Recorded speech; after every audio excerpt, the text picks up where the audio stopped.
Hello, I'm François from Shakmat, and in this video we will have a look at the Griffin's clause. The Griffin's clause is a quad attenuator recorder, so you can record the movement of the 4 faders, which sets the attenuation of the 4 channels.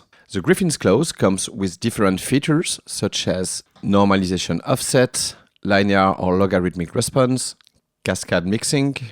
The module can also sync with external clocks. It has gate output linked to the fader movements. It has a sample and hold per channel, has a non-volatile memory of 16 presets. It is select bus compatible, and finally allows to set different parameters of the recorded loops. Let's now record a loop with the Griffin's clause. So we will record a fader movement. When a channel is empty, meaning it is not recording or playing anything, the status LED are off. When there is no recording, you can simply use the faders as simple attenuators. In this patch, we are sending a looping envelope from a triple steeple into the first channel of a Griffin's clause, which controls the cutoff frequency of the center's gate. Let's record a loop, so we will press and hold the recording button, and when the recording is done, we will release the button. The loop was recorded in free mode, so with no external clock syncing. Different channels can have different recording lengths. Recording lengths in free mode can go up to 81 seconds. Let's now use the second channel without inserting any signal into the input, so we have an offset and we will control the pitch of a Banshee reach. Let's record a loop. Thanks to the normalization offset, we can record fader movements in order to generate your own modulation signals. Let's now have a look at the direct button. Press the direct button with the channel and you can go back now to the attenuation controlled by the fader without erasing the recorded loop. To go back to the recorded loop, simply press the channel button. Direct is also a great tool to mute the recorded loops. Let's now check the erase button. This feature allows to erase recorded loops. To do so, press and hold the erase button and select the channel you want to erase. This action sets back rate and amplitude to default values. Let's now record another loop. It is possible to overdub the recording without changing the recording length. Simply press the record button and play with the fader when the loop is playing.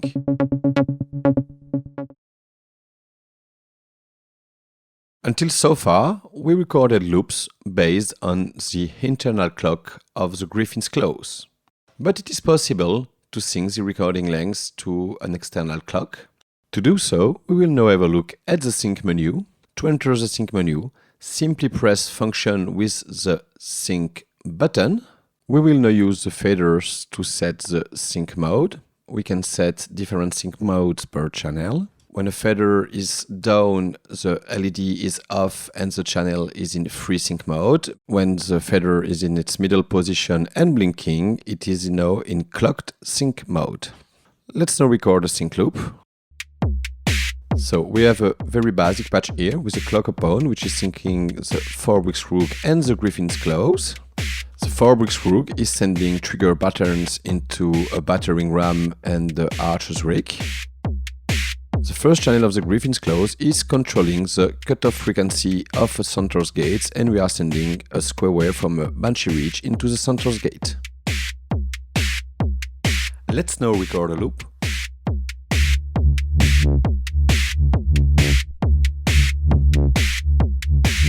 As you can hear, the loop length is synced to the clock.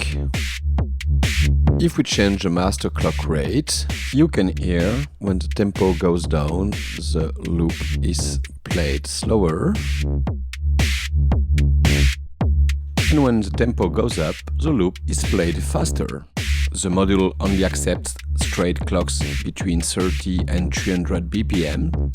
So let's sum up. In clock recording mode, the rate and recording lengths are synced to the clock. However, it may be a bit difficult to have very precise recording lengths, such as a bar, for example. That's why there is a third sync mode. So we have the free mode, clocked mode, and then the quantized mode when the fader is up and the LED is giving a certain blinking pattern.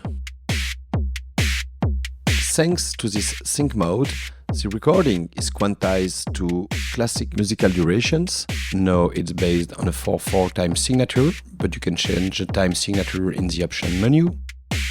Let's now go back to the main performance page and let's record a loop.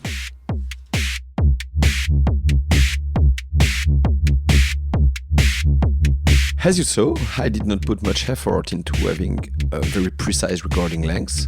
In quantized sync mode, the module understands musical durations. We have a 1 bar loop now. Let's erase the recording and let's now go for a 2 bars recording. With 4/4 time signature, we can go up to 32 bars. Each channel can be set to different sync modes. In quantized sync mode, as in clocked sync mode, loops are playing synced to an external clock, so if the external clock changes, the rate changes as well. The module also has a reset input. When a trigger is received in this input, all the playing loops goes back to their beginning. In quantized mode, it is useful to always work with the resets because the module can understand the beginning of a bar and therefore goes back to its right position when a trigger is received into the reset input.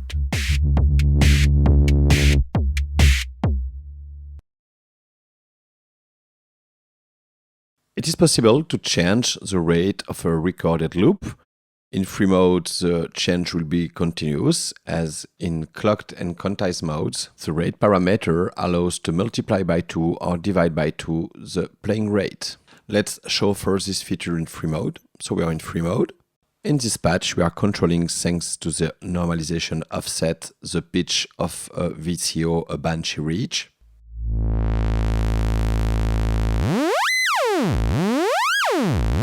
Let's record a very short loop.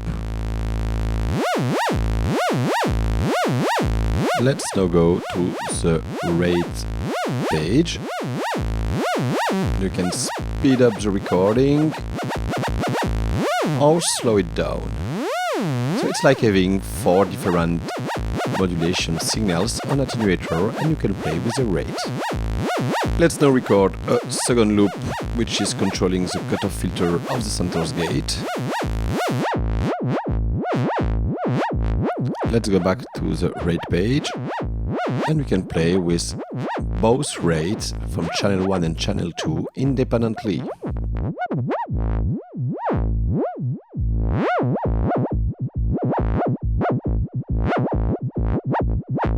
Let's now check the rate page in synced and quantized mode. So let's go to the sync page. Let's set the channels in clocked mode. We have a clock coming from a clock upon, so let's start the clock from this module. Let's record loops for the 2 first channels of the Griffin's close.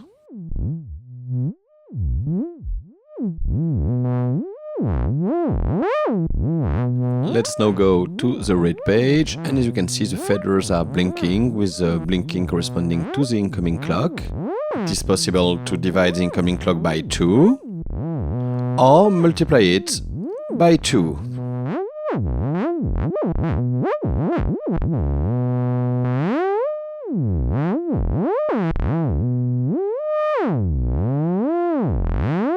When erasing a loop, the rate will go back to a default value.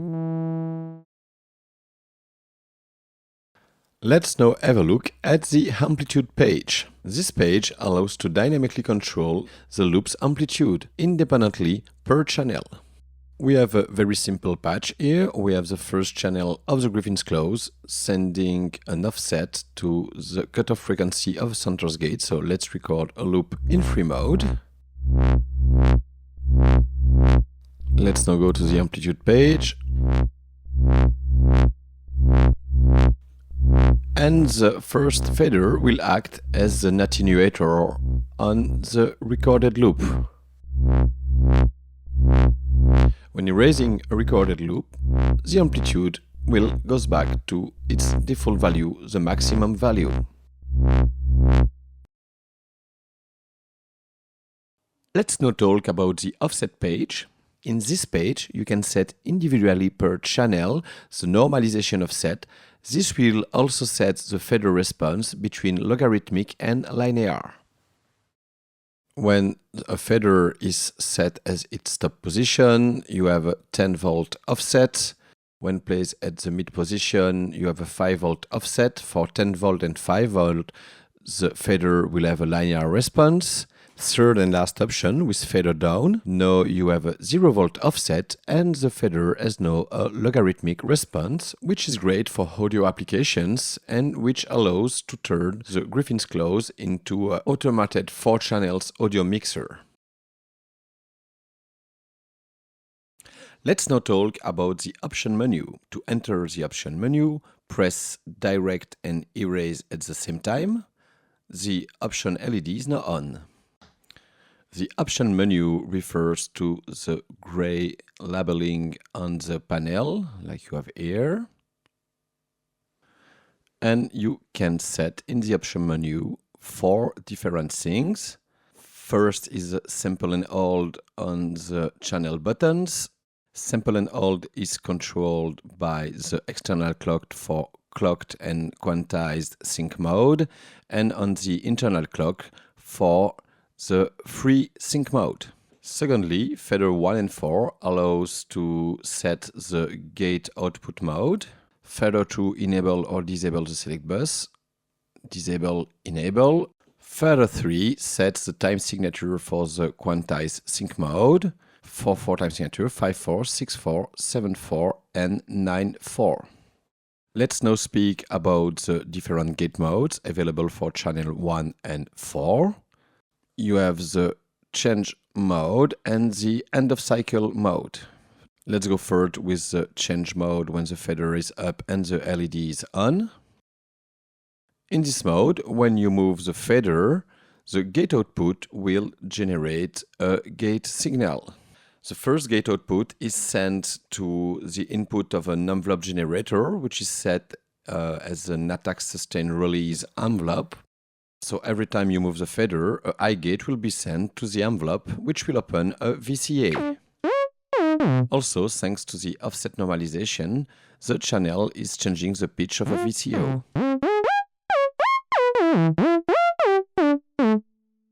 This simple patch, so an envelope into a VCA controlled by the gate mode, allows to only hear your sound when there is a move with the fader.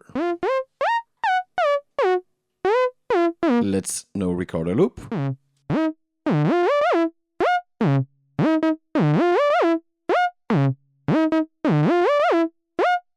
Let's now work with the gate output in combination with the simple and hold. When the simple and hold is enabled and the gate mode is set as change, the module will deliver triggers instead of gates. So let's enable the simple and hold by pressing the first channel button. The generated triggers are in sync with the internal clock in free sync mode, or will be in sync with the external clock in clocked or quantized sync mode. So let's put the first channel in clock mode, for example. You have no triggering of the envelope synced with the external clock each time the fader is moving. This feature allows to turn one channel of the Griffin's close into a CV gate sequencer.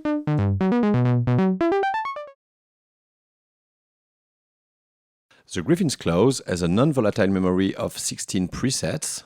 In order to understand how to load and save presets, let's first create a preset. In this patch, we have a battering ram and the archer's rake, which are triggered by the clock upon. We also have the first channel controlling with the gate output an envelope, which is controlling the frequency cutoff of a filter of a center's gate. And the envelope is actually attenuated by the first channel of the Griffin's close itself. Let's start the clock.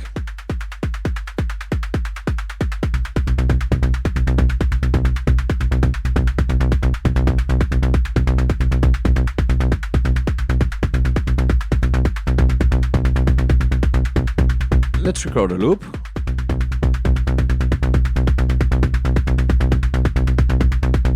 Second channel does not have anything inserted in its input, so we have an offset generation, and it's controlling the drive of a battering ram.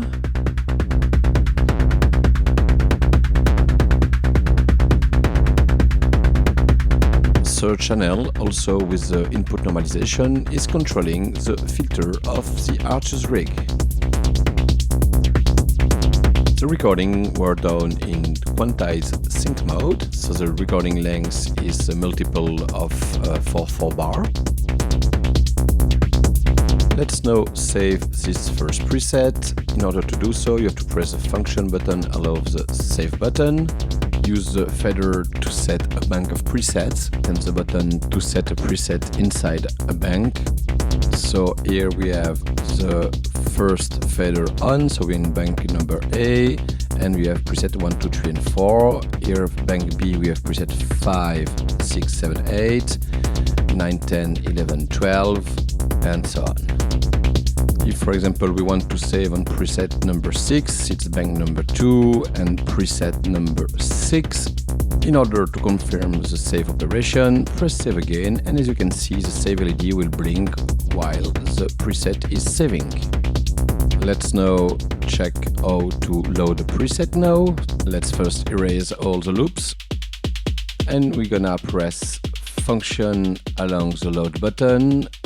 Let's choose the preset number 6, for example, and we press the load button in order to confirm the load operation. As you can see, the load LED just blinked for 1 second, the time for the preset to be loaded.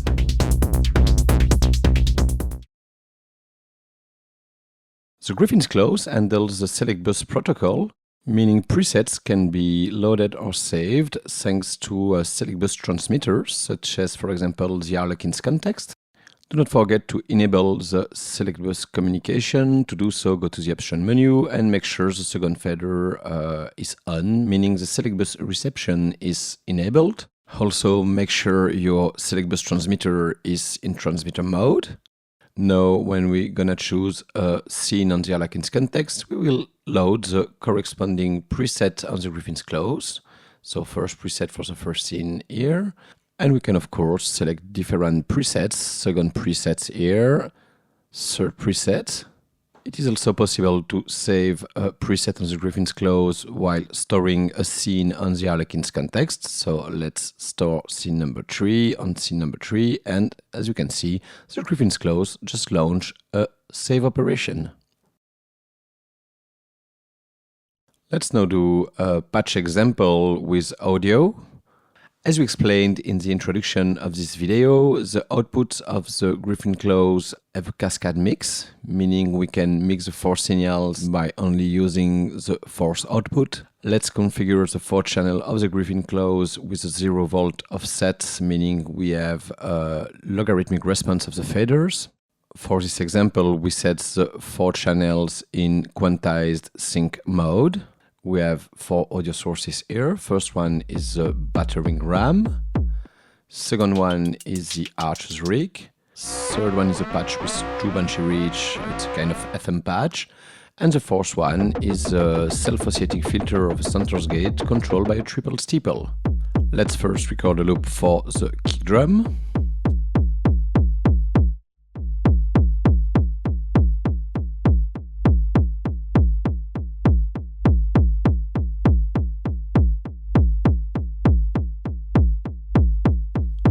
Let's mix the kick with the hi-hat now.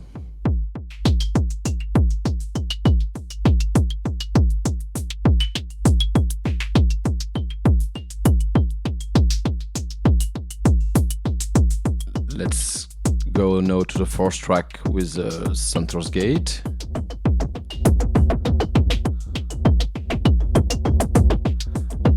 And finally, the 3rd track with the 2 bunchy reach.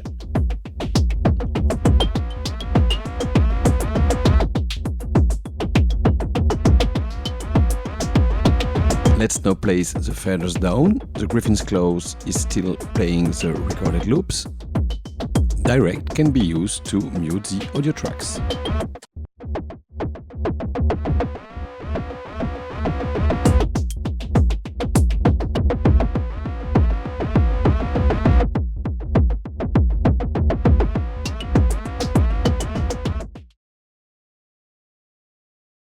Let's now talk about linking several Griffin's clause together.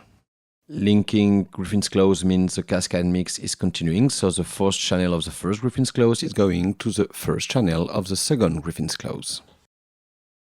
To link the modules, go at the back where you have two headers, the output header and the input header. When a module is not linked, you have to place a jumper on the input header and not on the output header. So again, this causes the first module to be cascaded to the second one. Let's take the molex cable provided with the Griffin's clause. We're gonna insert it into the output header of the first Griffin's clause. Now we remove the jumper from the input header of the first Griffin's clause and we're gonna insert the molex cable here.